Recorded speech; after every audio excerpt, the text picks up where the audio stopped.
Hello students, class 12th का chapter चल रहा है कॉन्टिन्यूटी एंड डिफरेंशिएबिलिटी का। एक्सरसाइज है 5.1 और 5.1 एक्सरसाइज जिस टॉपिक पे बेस्ड है उसका नाम है कॉन्टिन्यूटी। कॉन्टिन्यूटी की डेफिनेशन सबसे पहले मैं बता देता हूँ, उसके बाद जो क्वेश्चन नंबर 5 है उसके बारे में हम डिस्कस करते हैं। 4 क्वेश्चन मैंने पिछली वीडियो में बता दिए थे, ये क्वेश्चन नंबर 5 मैं करवाऊंगा, उससे पहले डेफिनेशन आप समझें। A function f is said to be continuous at x equal to c if limit x tends to c f(x) is equal to fc। कोई भी फंक्शन कॉन्टिन्यूस किसी भी पॉइंट c पे तभी होगा जब limit x tends to c f(x) equal to fc हो जाए। इसके बारे में मैंने बताया। सेकंड मैंने क्या बोला था, डेफिनेशन क्या थी, limit x tends to c negative f(x) equal to क्या हो जाए, limit x tends to c positive f(x) equal to क्या हो जाए, fc के। ठीक है, तो ये दो डेफिनेशन हम यूज़ करेंगे। तो सेकंड डेफिनेशन अब जनरली हर एक क्वेश्चन में यूज़ होगी। क्वेश्चन नंबर 5 देखिए। क्वेश्चन नंबर 5 जो है, जो मैंने पिछली वीडियो में 3rd का 4th पार्ट बताया था, उससे मिलता जुलता क्वेश्चन है, क्योंकि उस क्वेश्चन में मैंने जनरली 5 से लेसर, 5 से ग्रेटर और 5 के इक्वल वो मैंने प्रोसीजर रखे थे। अब इसमें जो रहेगा, इसमें भी जो प्रोसीजर है किसी पर्टिकुलर पॉइंट पे है, 1 के अराउंड बात हो रही है। 1 से लेसर पे हमें 0 पे प्रूव करना है, 1 पे प्रूव करना है कंटिन्यूटी है या नहीं। उसके बाद 2 पे भी प्रूव करना है, मतलब 1 से greater means x equal to 2 पे भी हमें ये बात प्रूव करनी है कि फंक्शन कॉन्टिन्यूस है या फिर नहीं है। ठीक है, तो सबसे पहले हम शुरुआत करते हैं एट x इक्वल टू 0 पे। लीजिए प्रूफ इसका, एट x इक्वल टू 0 पे। At x equal to 0 equal to 0 का मतलब ये ही हुआ कि लेस देन 1 है। लेस देन 1 के लिए फंक्शन क्या है हमारे पास, लेस देन 1 के लिए जो फंक्शन है वो है हमारे पास f(x) is equal to x।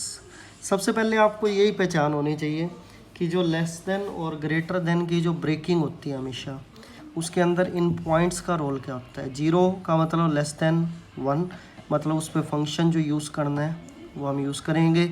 जब मैं 2 की बात करूँगा तब मैं ग्रेटर देन 1 की बात करूँगा, ग्रेटर देन 1 में फंक्शन ये वाला यूज़ किया जाएगा। ठीक है, तो limit x tends to 0 f(x) equal to limit x tends to 0 f(x) की वैल्यू के x, 0 पुट करने पे वैल्यू क्या आ गई 0, और ऑल्सो फंक्शन एट 0 क्या आता, यहाँ 0 पुट करें वैल्यू क्या हो जाएगी 0।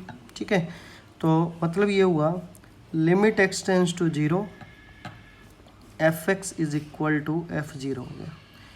तो डेफिनेशन के अकॉर्डिंग हम यही कहेंगे ना कि जो f है या जो f(x) है वो क्या है, कॉन्टिन्यूस है। किस पॉइंट पे, एट x इक्वल टू 0 पे। ठीक है, तो ये हमें फर्स्ट पार्ट इसका प्रूव करना था। अब इसका आ गया सेकंड पार्ट, किस पॉइंट पे प्रूव करना है हमें, एट x इक्वल टू 1 पे। एट x इक्वल टू 1 पे आप देख पाओगे ब्रेकिंग हो रही है।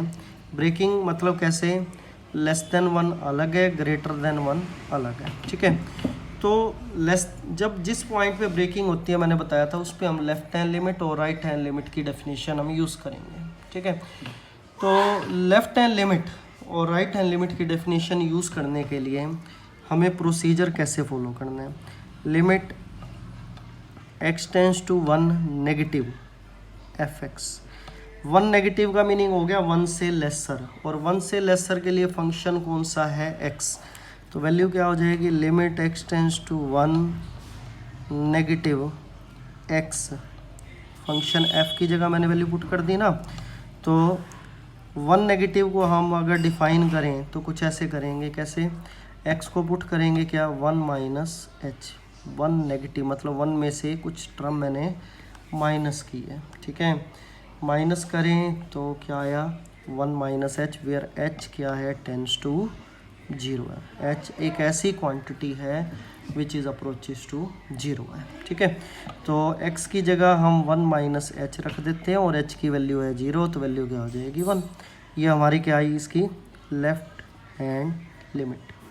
लेफ्ट हैंड लिमिट के बाद हम चेक करेंगे राइट हैंड लिमिट। क्या राइट हैंड लिमिट भी यही आएगी? यही चेक करेंगे।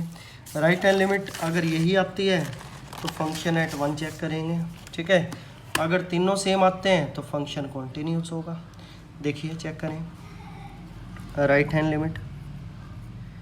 राइट हैंड लिमिट का मतलब क्या होगा? Limit x tends to 1 positive f x क्या आएगा?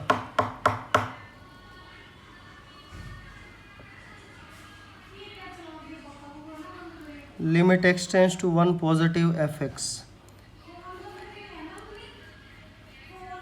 1 पॉजिटिव एफ एक्स की वैल्यू क्या है? 1 पॉजिटिव का मतलब 1 greater than 1।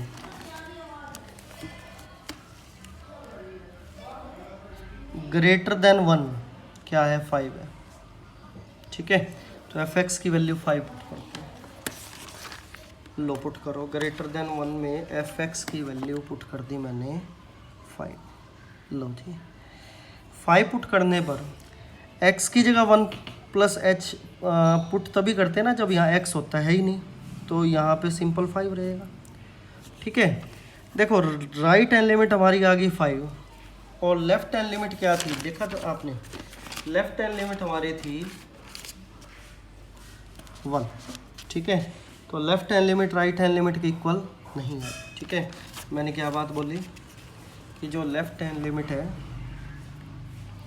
Left hand limit क्या है? 1 है और राइट हैंड लिमिट क्या है? 5 है। So they are not equal. Equal नहीं है तो हम ये कहेंगे so F X is not continuous at X equal to 1। ठीक है, x इक्वल टू 1 पे कॉन्टिन्यूस नहीं होगा। सिमिलरली हम चेक करते हैं किस पॉइंट पे? एट x इक्वल टू 2 पे। एट x इक्वल टू 2 पे मतलब ग्रेटर देन 1 हो गया ना, और ग्रेटर देन 1 के लिए फंक्शन पता है क्या था? 5 था। ठीक है, तो limit x tends to 2 f x greater than 1 का केस लेकर चलेंगे, क्योंकि 2 क्या होता है? ग्रेटर देन 1 होता है। ध्यान रखिएगा, क्वेश्चन में बाकी आप चेक कर सकते हो, यही मिलेगा आपको। इसकी वैल्यू क्या आएगी? 5। लेकिन फंक्शन एट 2 चेक करें तो वो भी क्या मिलेगा? 5, क्योंकि 2 हमें x की जगह पुट करना है और यहाँ पे कुछ है ही नहीं, तो फिक्स वैल्यू सेम ही रहेगी हमेशा। ठीक है, तो दिस इम्प्लाइज क्या बोला जाएगा कि limit x tends to 2 f x किसके इक्वल हो जाएगा? फंक्शन एट 2 के। तो हम ये कहेंगे so F is continuous at X equal to 2। यही हमें प्रूव करना था इसके अंदर। ठीक है, तो ये प्रोसीजर रहेगा इसके अंदर। ये जो प्रोसीजर मैं आपको करवा रहा हूँ और जो प्रोसीजर मैंने स्पेशली 3rd के 4th पार्ट में करवाया, ध्यान दीजिएगा जो मैं बात कह रहा हूँ। जो प्रोसीजर मैंने पिछली वीडियो में 3rd के 4th पार्ट पे बताया है, वो प्रोसीजर आप क्वेश्चन नंबर 6, मैं आपको क्वेश्चन बता देता हूँ जो आप सेम कर सकते हो, क्योंकि क्वेश्चन नंबर 5 के बाद जो बातें शुरू हो जाती हैं उसमें ये बोला गया है find all points of discontinuity of f where f is defined by. Function define करने का मतलब ये हुआ कि क्वेश्चन नंबर 6, 7, 8, 9, 12 तक, ठीक है, 11, 12 तक जो है वो इसी के पार्ट है, और उसमें ये बोला गया है कि हमें फंक्शन एफ के सभी डिसकंटिन्यूटी पॉइंट को चेक करना है। डिसकंटिन्यूटी वर्ड तब यूज़ किया जाता है जब फंक्शन कॉन्टिन्यूस ना हो। फंक्शन कॉन्टिन्यूस कब नहीं होगा? जैसे अब इसके अंदर फंक्शन कॉन्टिन्यूस नहीं था कि लेफ्ट हैंड और राइट हैंड लिमिट इक्वल नहीं आई, या फिर जो फर्स्ट डेफिनेशन थी limit x tends to c f x equal to f c नहीं आया, इस वजह से फंक्शन कॉन्टिन्यूस नहीं हुआ था। और जब फंक्शन कॉन्टिन्यूस नहीं होता तो वो फंक्शन क्या हो जाता है? डिसकंटिन्यूस हो जाते हैं। तो हमें वो सभी डिसकंटिन्यूस पॉइंट को चेक करना है। ठीक है, तो क्वेश्चन नंबर 6 मैं आपको बता देता हूँ क्वेश्चन नंबर जो मतलब थर्ड के फोर्थ पार्ट के सेम की तरह होने हैं। बाकियों के अंदर है ना ब्रेकिंग करनी है, वो मैं आपको जो है ढंग से बता दूंगा। वैसे तो सभी क्वेश्चन एक जैसे हैं, लेकिन ब्रेकिंग का सिस्टम कहीं आपको समझना है, इसलिए जो मिलते जुलते क्वेश्चन है सिर्फ मैं वो आपको बता रहा हूँ। 11th और 12th ये 4 क्वेश्चन आपने करने हैं। ये 4 जो पार्ट है क्वेश्चन है जो एक्सरसाइज 5.1 के, ये क्वेश्चन आपके थर्ड के जो डी पार्ट है उसकी तरह सेम है। ठीक है, जो प्रोसीजर उसमें मैंने यूज़ किया था, ठीक है, मान लो उसमें तो 5 पे यूज़ किया था हमने, इसमें कोई ना कोई पर्टिकुलर पॉइंट दिया गया है, मतलब 1 से लेसर है या 1 से ग्रेटर है या फिर 2 से लेसर है 2 से ग्रेटर है। ठीक है, इस तरीके से दिया गया है। ठीक है, तो ये 4 क्वेश्चन अपनी कॉपी में करें। अगर नहीं पता लगते हैं तो अगली वीडियो में मैं श्योरली इन क्वेश्चन को सोल्व करवाऊँगा, लेकिन कुछ एक सोल्व करके देखें ताकि आपको भी समझ आए कि इन क्वेश्चन को सोल्व करना कैसे है। ठीक है, तब तक के लिए आप इन क्वेश्चन को सोल्व करें नेक्स्ट वीडियो तक, और वीडियो अगर पसंद आए तो लाइक ज़रूर करें, अपने दोस्तों में शेयर किया करें। Thank you very much.